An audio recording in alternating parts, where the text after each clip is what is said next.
Hey gentlefolk, my name is Malte Krug. Welcome back to another episode of All About Keys.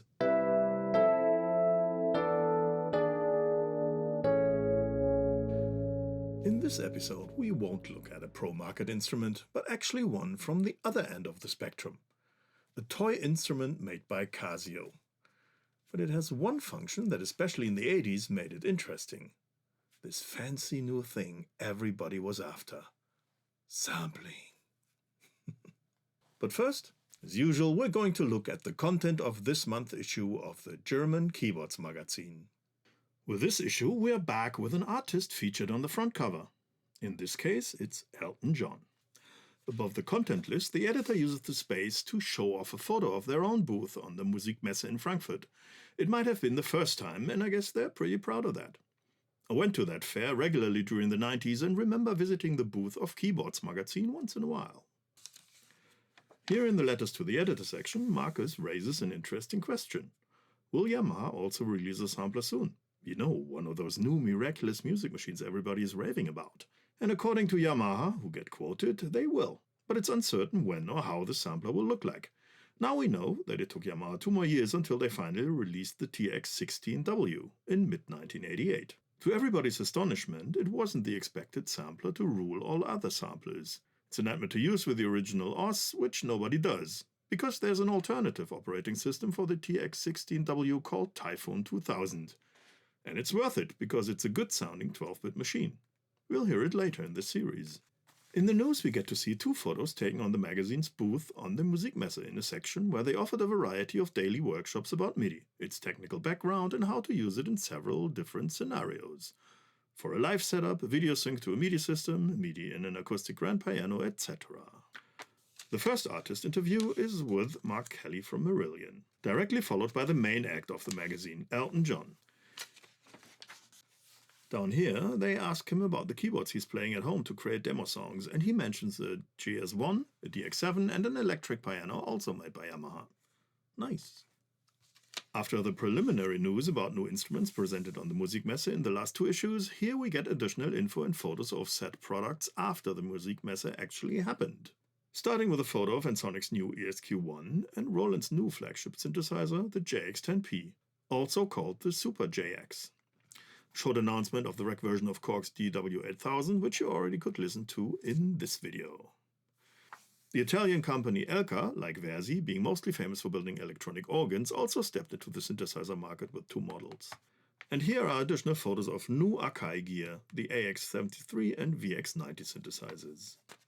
Oberheim presented the Matrix 6, and we only get a bad photo of the expander version. I had one of these at the end of the 80s, but swapped it for a Matrix 1000 to save rack space, and I was editing sounds remotely with SoundDiver. Should have kept it anyway. Down here on the left we get to see the Versi X20, the rack version of the Stage Performer MK1 synthesizer. I showed the latter in this video, and mentioned the X10 as being the rack version, but I mixed up the machines. The X10 is the rack of one of Versi's home organs. This is the correct one. Yamaha introduced the FB01, an FM synthesizer in car radio size.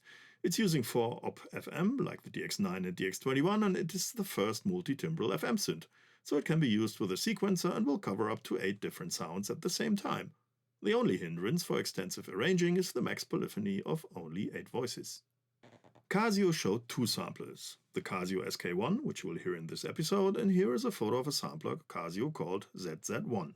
I bet they only reproduced it from a brochure, not from a real machine. This large 5 units high 12-bit sampler never went into wider release and has been a part of the massive Cosmos synthesizer project Casio put together in the years before, out of which, as mass-produced instruments, the CZ series of synthesizers evolved or the later FZ samplers. On this double page, 2 new interesting units from Roland get mentioned, the TR505 drum computer and the MC500 sequencer. The latter will get its own video later in the series. The already known PPG hard disk unit is listed again, but EMU also introduced a hard disk as a means of saving samples in an emulator too. As they say here, it's large enough to fit approximately 23 floppy disks onto it, so its size must be around a whopping 20 megabytes. And this is for the first time I ever read about something like this. A prototype CD-ROM drive is mentioned, made and shown by Sony. This is in the day when not even everybody was able to afford a regular audio or CD player. At least I wasn't in 1986. These two friendly-looking men presented the Millionizer 2000, basically a monosynth, but playable with this large rectangular breath controller unit. On their YouTube channel you can find a video presentation of this thing, which is so 1980s as it can get, with rough computer graphics which must have cost a fortune then, and an 80s style stage performance. I'm not sure that I would have wanted to be seen with one of these things in my face on the stage. Check it out, it's fun to watch. But the name is misspelled here, it's Millionizer with an S and not a Z. In the home recording section you could read about Elise's third product, the first version of the MIDI Verb. It has a weird case and it looks like this. You could see that it aimed more at the non-pro market and utilizing RCA sockets. 63 non-editable reverb presets are offered.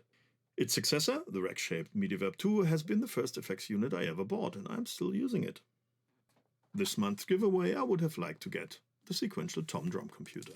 And after we spend half of the issue with messe news, we get 2 DIY technology tips. The first is a simple MIDI adapter for IBM and compatible computers. And the second one is a similar simple MIDI unit that is able to send individual MIDI data bytes.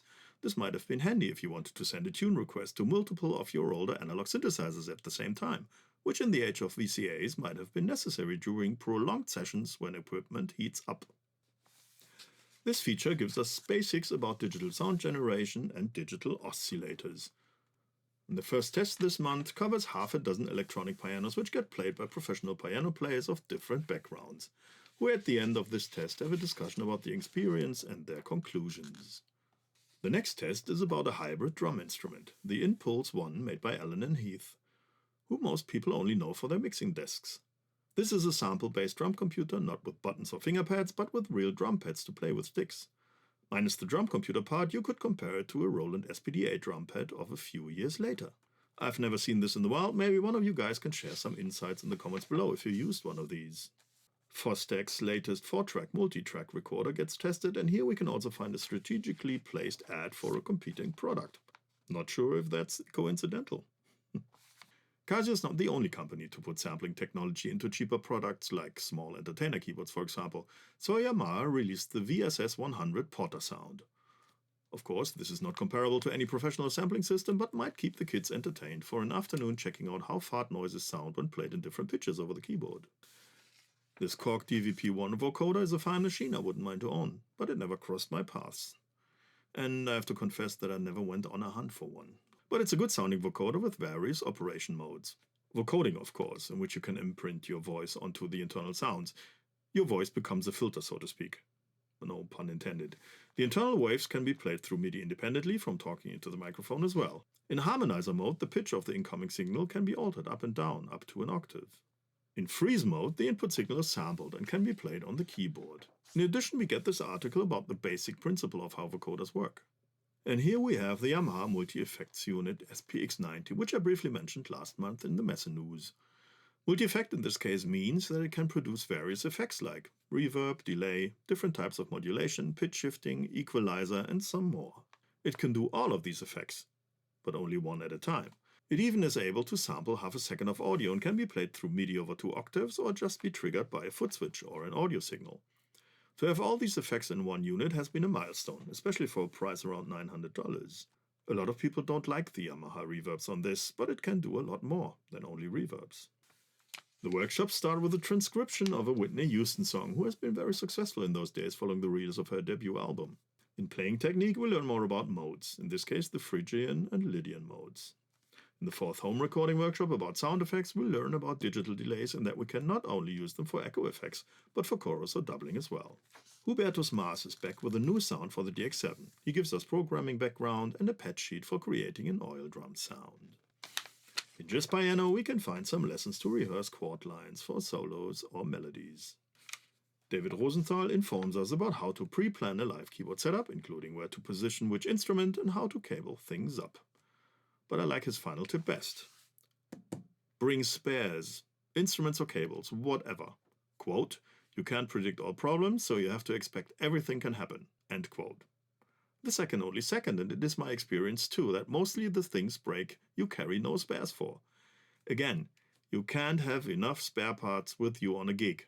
No matter which instrument you are playing, this is valid not only for the keyboardist. Basic piano knowledge gives us some rhythmical lessons to practice. In the day I had no idea what Mr. Push wrote about in his jazz harmonics workshop. Luckily I learned a lot since, and I can only recommend to get at least familiar with the basics of music theory. The Drum Computer Workshop offers a lot of variations for programming patterns for a rock ballad. After the flea market, which concludes the issue as usual, let's flip back to the instrument of the month, which for a change fits on my desk. The Casio SK1 Sampling Keyboard. This was my first sampler ever, and I bought this exact unit in summer 1986, close to where I was stationed at the time.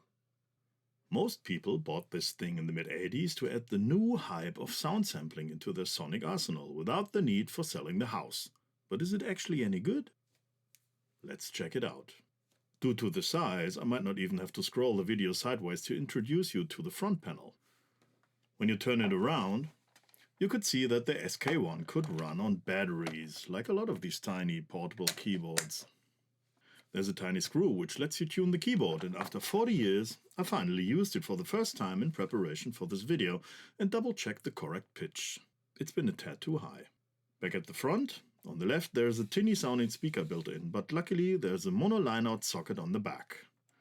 The power switch is a slider that is doubling as a function switch between play and record. This is for the internal sequencer, not the sampling, followed by a similar mode slider. For sampling, you wouldn't need anything else but the so-called normal mode, and the third slider of the trio here is for volume. These two columns of buttons are for selecting the 8 internal ROM sounds, 5 of which are sampled. The other 3 make use of the internal additive harmonic synthesis. Let's hear some.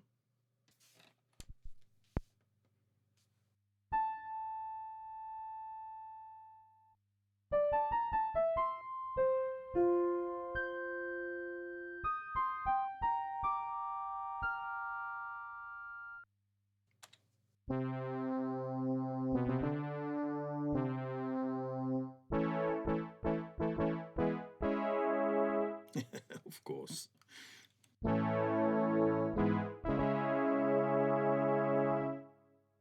The effect buttons to the left add either vibrato or portamento to a sound, and the latter delivers some usable results.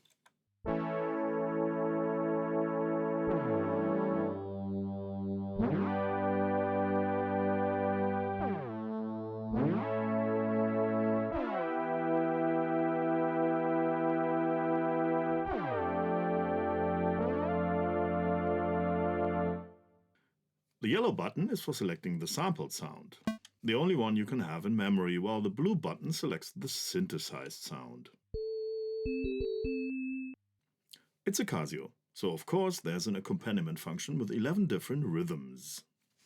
The rhythm select button needs to be held while you use some of the actual keys from the keyboard for selecting one of those rhythms.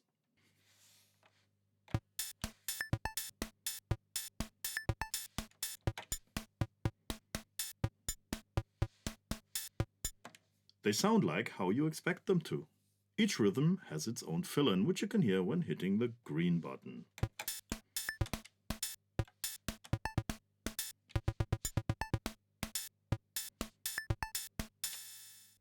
I won't go any deeper in the accompaniment or the song recording section of this keyboard because, in my opinion, they are not very interesting when you're actually able to play a keyboard already, and these tiny keys don't help either. The sound synthesizing section, which you would use to make your own waveforms, is activated with the other blue button to the left. You can hear what you're doing instantly. Below the keys, you can see the relative pitch of the available partials, and the individual volumes are depending on how often you hit the corresponding key.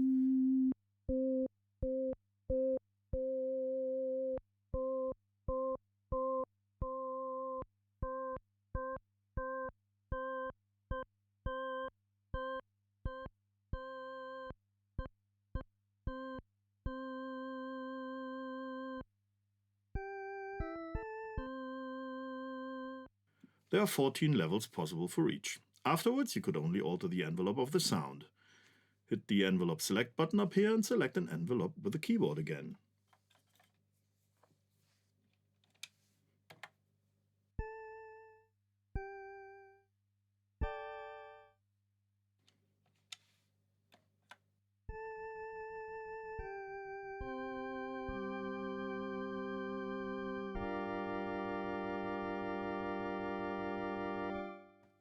The handling sounds somewhat familiar to what I did with the Kawai K3 last month, doesn't it?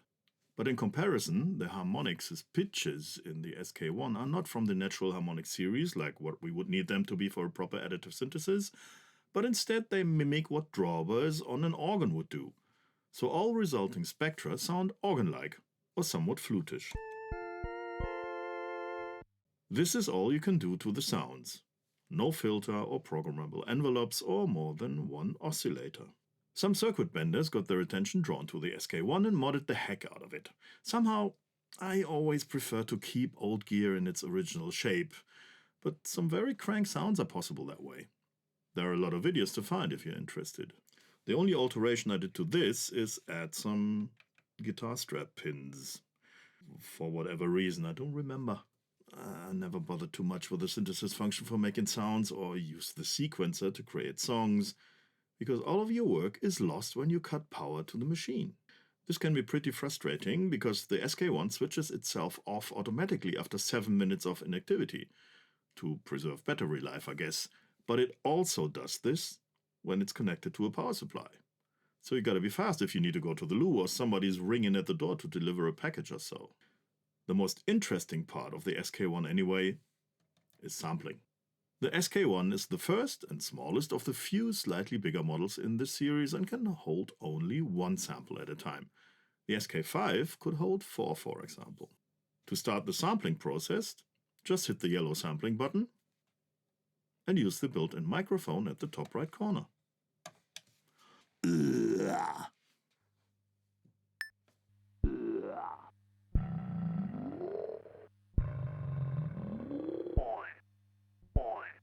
That'll keep the kids busy for an afternoon.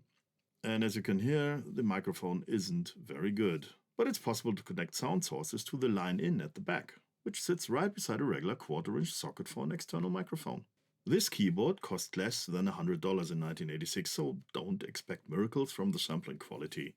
I know, gritty 8-bit sampling sound is welcome nowadays, but this is no Ensoniq Mirage, and the Casio's low sample rate of 9.38 kHz cuts off the top end of the sample's audio range at around 4.5 kHz, which makes everything sound pretty dull. You get a maximum sampling time of approximately half a second, and after the blip sound marks the end of the process, it's possible to play the recorded sample immediately on the keyboard. The middle A is the original pitch. The other yellow button activates a loop.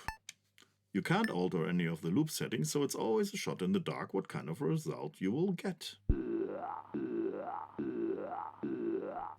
There's nothing else one could do to the sample other than printing on an envelope, and we already used some of them.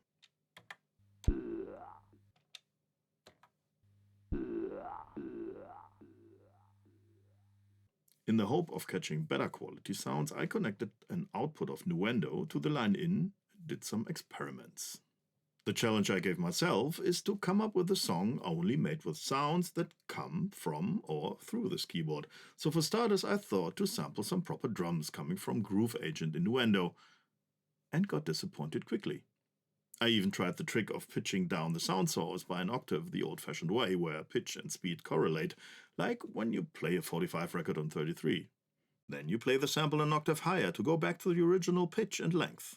This way you emulated a sample rate of twice the speed, but if you compare the results, you'll notice that a lot of bass and punch get lost due to the unalterable filter settings inside the SK to avoid aliasing, etc.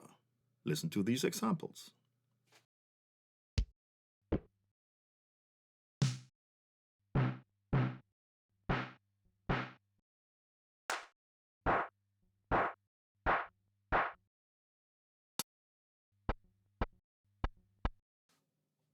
Well then, I thought, let's forget using drum samples and check out the internal drum sounds of the rhythm section.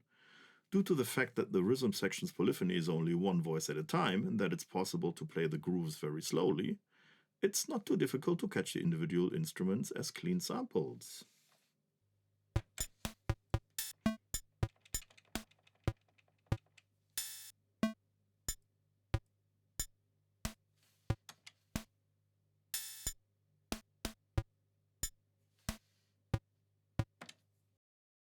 To be able to program my own grooves, I created a drum set in Groove Agent. As you can hear and see, the drum sounds mostly consist out of a mixture of square and sine waveform impulses. Fair enough. I used the what I presume to be tom-tom sound 3 times to complete a regular drum set. All this opened up additional mixing and sound design possibilities. For example, adding effects like a reverb, etc., and push the drum sounds a bit further with envelope shapers, EQs, and similar tools. The second step consisted out of sampling all the internal sounds from the SK1 into Kontakt, because I wanted to use those single sample sounds outside of the limited range of the SK1's internal keyboard. There is no interesting bass sound coming out of the SK1 itself, but if you look at the flute sample, you'll notice that it is evolving into a sine wave after the initial attack phase. And a sine wave is not the worst thing to give us a low fundamental. It's a nice bass tone that can be layered with other sounds down in that range, and it complements the brass ensemble sample, which is also an interesting atmospheric sound when played that low. I looped all the sounds, except for the piano, the same way Casio did it inside the SK1. Look at the brass ensemble sample. The loop is easily identifiable, and it's no problem to recreate how it sounded straight from the SK1. To sum it up again, I only wanted to use sounds coming from the SK1, but I sampled those to widen the sonic range compared to what is possible when only playing the SK1 itself and in using additional editing parameters and effects. Before I present the song, I'll play the 8 original sounds again, but this time over the whole 7 octaves of the keyboard of my trusty SY99. Let's start with the piano.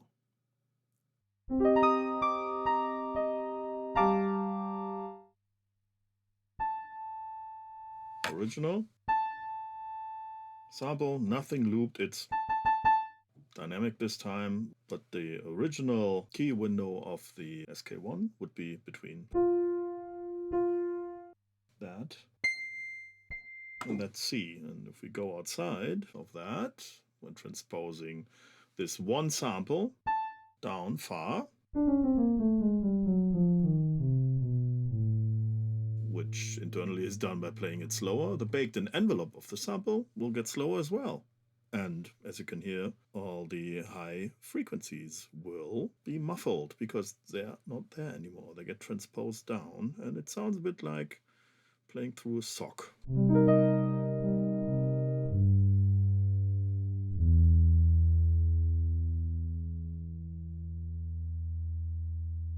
The slower envelope results in less attack, and the formats of the sound get transposed as well, which wouldn't of course happen in the real world, but that's why multisampling got invented.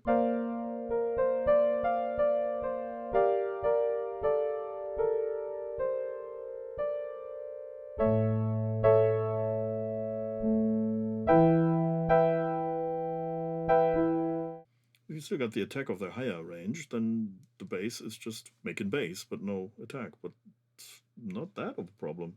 Up here,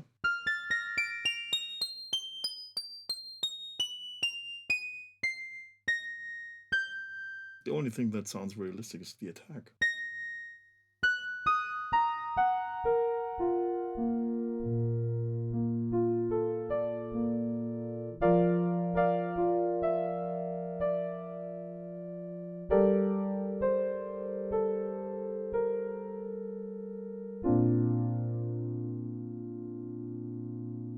It's very static sound, but I would identify that as a piano. Okay, now the brass ensemble. Same loop.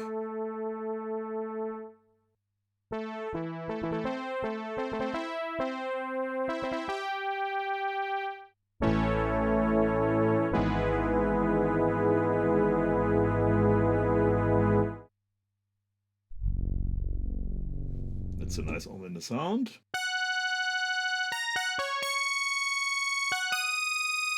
Up here the loop is a bit of an eardrum piercer. This is okay as a brass section, but the next one, the trumpet, is pretty boring.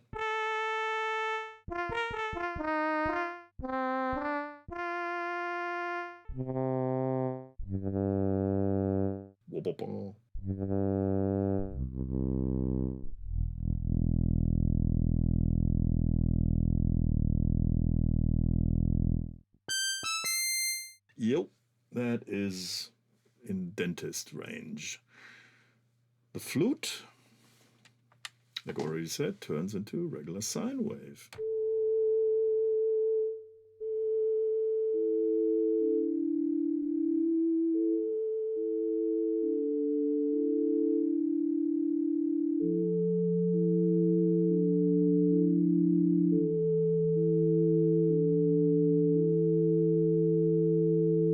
And down here.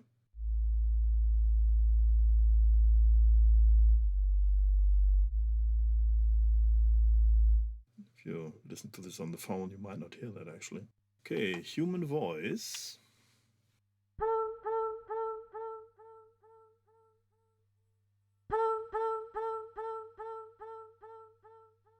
Synth drums.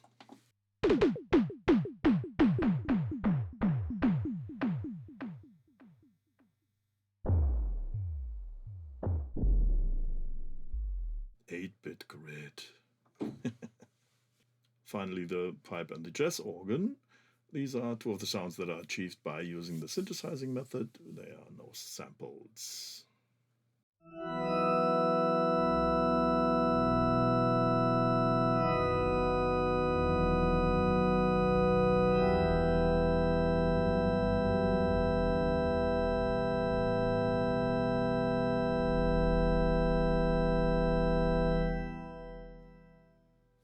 Could be worse. Jazz organ.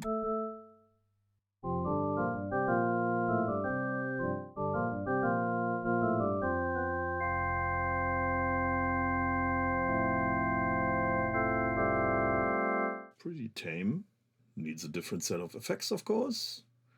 And finally, let's see what I came up with in altering and combining these sounds and still do some sampling with this SK1.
The Casio SK1 Sampling Keyboard.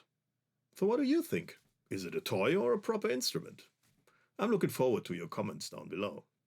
Just in case you're curious, I used the flute sound low down for the bass and also pimped the bass and snare drum with tuned sine impulses. To the latter I also added just a bit of sampled snare drum, which in itself didn't sound very snappy, or any good for that matter, but playing all of this together with a drum room reverb and an envelope shaper helped in that department. The arpeggiators inside Nuendo were the tool to hide annoying frequencies of samples when you played them higher. You won't get a lot of long notes, but more short ones in exchange. Plus delay effects, of course. By the way, I totally forgot to use the SK1's internal portamento effect. I was kind of surprised myself what actually came out of the SK1, because in the beginning I was not convinced that we would get any useful sounds to cover the higher registers. Okay, it needed the help of modern production tools to get there, but still, it's been possible to come up with a half-decent track with sounds originating exclusively from the 1986 toy sampler named Casio SK1. I was able to afford better instruments like the Yamaha DX7 II and the Ensoniq EP.17 Plus a few years after this thing got added to my arsenal, so I hadn't used it this much and in detail. So if you got one somewhere, you should dig it out. It's a lot of fun. In the next episode, in addition to the then featured instrument unit, I will also show the effects possibilities of the Yamaha SPX90 multi-effects processor. Do all the necessary clicking further down below, please, so you won't miss the next video of the series. Thank you again for all of your support and your time. See you again soon on All About Keys.